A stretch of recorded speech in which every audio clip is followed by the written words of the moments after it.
You've just seen some pictures of Macintosh. Now I'd like to show you Macintosh in person. All of the images you are about to see on the large screen will be generated by what's in that bag.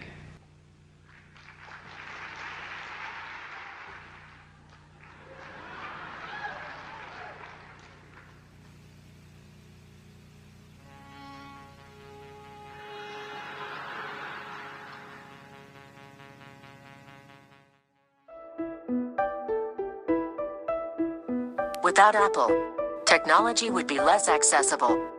Without design, Apple would be less desirable. Without a group of art center designers, Apple might still be, first and foremost, a fruit.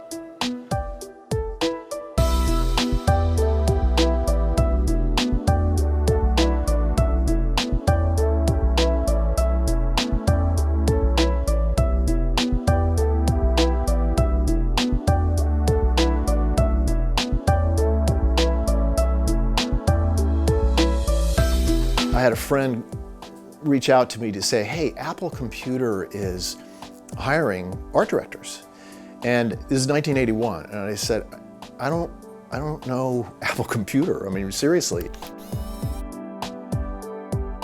It's crazy, you know, just hand-carved wood signs and this kind of goofy-looking Apple logo and Cupertino, California. Lugged my two big portfolios, like the big zip-up black.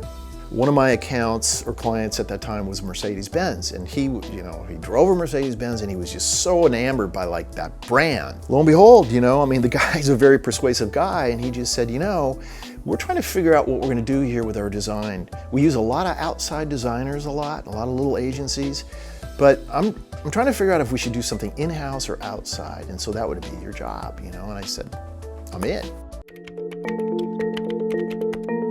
I had the task of going out and finding really good people and convincing them to come to Cupertino, California. And case in point, you know, was Clement Mock. His work was amazing, and we sat in my office. I'm trying to convince this guy, leave New York, leave this amazing job, and come work out here in Cupertino. I did meet with Tom Suter, and Tom was showing me work. And the next thing I know, 5-10 minutes into the conversation, I was like, hey, do you want a job here? And I'd say, no, why would I want that? So Tom did a really good job in selling me. It really was up to me whether I want to work on the Mac or Lisa. And I was like, and I really don't know what that is. But one of them, you get to work with the chairman of the company called Steve Jobs. But when I realized, oh, that was the job, to work with this person on the front cover of Time magazine, I probably could learn something.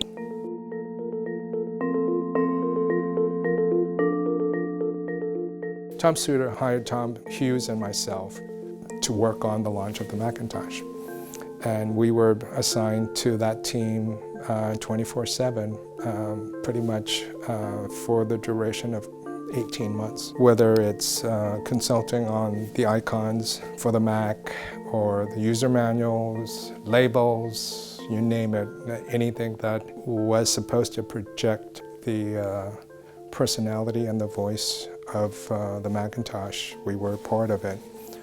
Other thing that I got from Art Center was confidence.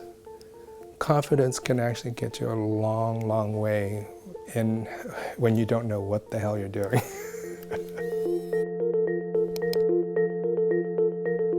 You know, I kept saying, I'm not a bad designer. The work that I'm doing is good, if not, competent work. It's just that Steve Jobs has a particular vision.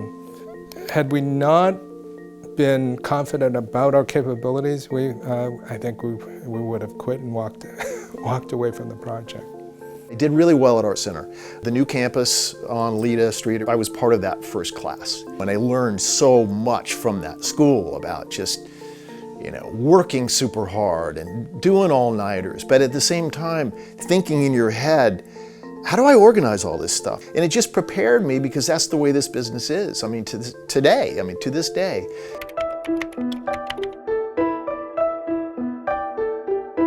I was humbled there It's not like I walked in thinking, okay, finally, I can make a mark in the world.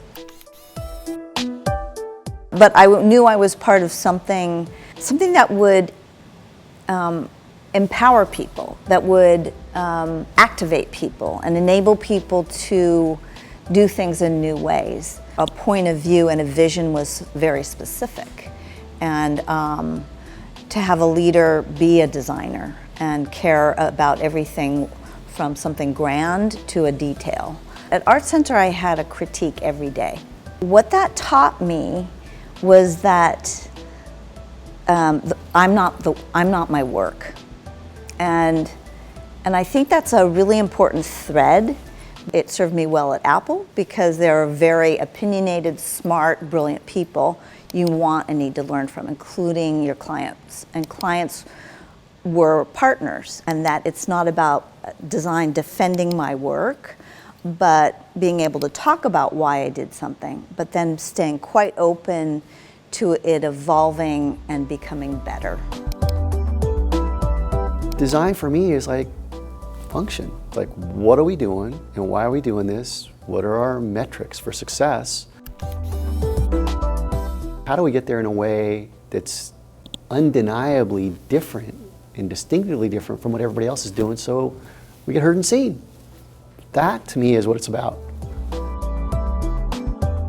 A really good example of, when I think about Art Center or, me being at Apple, how do you connect language to visuals in storytelling that addresses a specific need or helps overcome a perception or delivers a benefit in a way that's unique? His vision of what he wanted both you and his audience to understand. His considered articulation of that became the basis for which you would build any kind of design or communication solution. Ultimately, he was the arbiter. It's like if Steve likes it, it's a success. If Steve doesn't like it, it's not a success. It's black and white. I think what we realized was that design was just not this one little object. How do you frame the conversation, the presentations? Preparing slides for John Sculley and Steve Jobs, that's also design. It's a much broader context and sequence of events that you're creating an experience. Now, back then we didn't know it was called an experience. In a lot of ways, I think Apple invented that whole category, marketing called event marketing, back in 1984. No one has done that. Instead of buying all the media to get the coverage, you produce an event that was just so amazing that everyone else talks about it. Here's to the crazy ones, the rebels, the troublemakers, the ones who see things differently. While some may see them as the crazy ones, we see genius. Because the people who are crazy enough to think they can change the world are the ones who do. There certainly was a mindset that campaign, the Think Different campaign set, which was, we are going to be different. We have the ability to be different. We don't need anybody to tell us what they think of our colors. It's up to us in this room to make the decisions on the colors. One of the qualities of the Mac was that we need to project the Mac as a work of art, a piece of art, and that it is an artistic form. Now, how do you get that out of 128K Macintosh was beyond me as a 24-year-old designer at that point. It took a while for us to figure out what Steve had in mind as to what the look and feel of this personal computer was. The engineers, the programmers that were the soul of this machine were artists. I have a front row seat at the beginning of some pretty amazing changes. History is not going to come around this way again, not only see the change, but actually affect change. Art Center has definitely shaped who I am as a practitioner, built and really gave me the confidence to be not only a designer, but a design leader at Apple. On January 24th, Apple Computer will introduce Macintosh. and you'll see why 1984 won't be like 1984. This is how you turn it on. This is your music. This is your email. I can remember at the iPhone launch, he had very modest objectives of the iPhone capturing 1% of market share. You know? Are you kidding? Inevitably, when you'd sit down and you'd show something to Steve, you know, it was all about a really, really simple idea. And you look at the packaging system that we created back in those days. Apple logo on one of the panels, beautiful photograph of a product on the front and back panels on white. And it's continued. I mean, that's 30 years ago. And it's just that simple aesthetic that, you know, Steve loved and respected, and I think that we all really felt was working, and we just stuck to it. I look now at the sort of next phase, and I think we now live in a world where data is going to allow us to, again, democratize certain subjects. And so I think technology has a huge part to play in that. If you're the first one there to design something, you have and this is from Steve Jobs, it's like you have the opportunity and to set the benchmark. You set the standards for which others will follow. Right now, I'd like to sit back and listen. So it is with considerable pride that I introduce a man who's been like a father to me, Steve Jobs.